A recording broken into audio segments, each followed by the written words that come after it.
کہ تیسری پوزیشن جس بچے نے حاصل کی وہ بچہ بنگلہ دیشی تھا، وہ بچہ نہایت چھوٹا اور کم سن تھا۔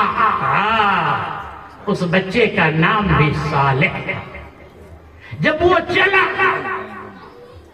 اور ڈھاکہ ایئرپورٹ پر پہنچا، جب وہ چلا ہے تو وہ بچہ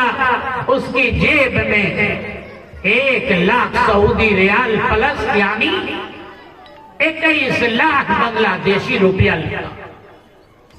جب وہ بچہ ڈھاکہ ایئرپورٹ پر اترا اور وہاں کے ذمہ دار حکومت کے ذمہ داروں نے، وزراء نے اور اعلیٰ افسران نے جیسا شاندار استقبال اس بچے کا ہوا ہے، ڈھاکہ ایئرپورٹ پر اس منظر کو اگر آپ دیکھتے تو آپ کی آنکھوں میں آنسو روا